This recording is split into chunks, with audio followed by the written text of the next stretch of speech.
ইফতারি করে ফেলেছি। প্রথমে ঘটনাটা সেহরির পরে, সেহরি যখন তারা সেহরি করতে আসে, এই সেহরি করার সময় শেষ হয়ে গেছে, এই পর্যায়ে এসে তারা অতর্কিত হামলা চালিয়ে ঘর থেকে তাকে ধরে নিয়ে এভাবে হত্যা করেছেন। এটা আসলে খুবই দুঃখজনক। দৃষ্টান্তমূলক বিচার যাতে হয় এবং প্রকৃত ভাবে তারা যেন শাস্তির আওতায় আসে, সেটাই আমি প্রশাসনের কাছে আমি অনুরোধ জানাচ্ছি।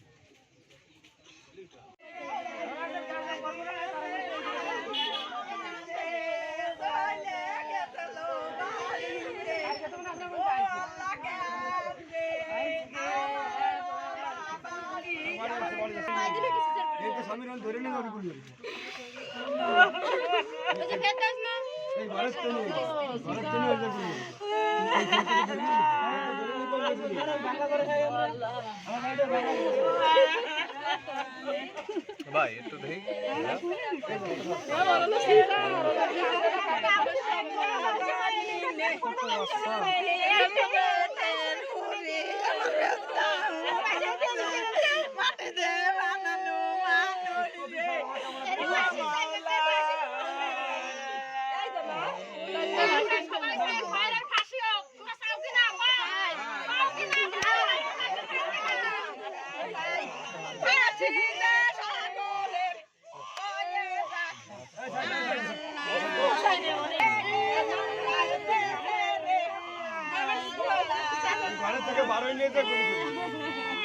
সুস্থ বিচার হবে।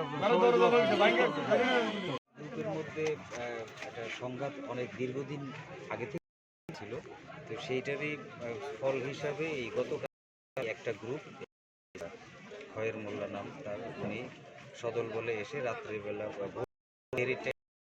বাড়িতে এসে হামলা করে নিয়ে, এবং আপনারা দেখতেই পাচ্ছেন যে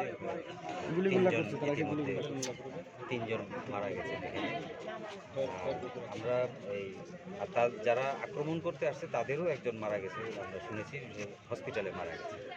তো আমরা এই অপরাধী যেই হোক তাকে আইনের আওতায় আনার জন্য আমরা কাজ করছি ইতিমধ্যে, এবং আমরা আশাবাদী খুব শীঘ্রই তাদেরকে আমরা গ্রেফতার করে আইনের আওতায় নিয়ে আসবো। স্যার, আমরা জানতে পেরেছিলাম যে যশোরে নেওয়ার পরে মুন্না শেখ নামে আর একজন স্যার মারা গেছে, এই বিষয়টা যদি একটু ক্লিয়ার করতে। না, ওইটার বিষয়ে আমরা কনফার্ম কোনো নিউজ এখন পাইনি।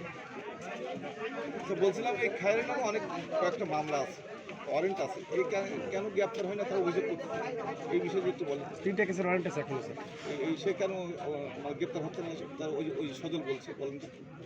ওয়ারেন্ট থাকলে সেগুলিতে, বা ওয়ারেন্ট নাই, যদি আগের মামলা থাকে তাহলে সম্ভবত ওগুলিতে জামিনে আছে। স্যার খয়ের বলার একমাত্র আশ্রয় দিচ্ছে। ঠিক আছে, ঠিক আছে, ঠিক আছে, থাক।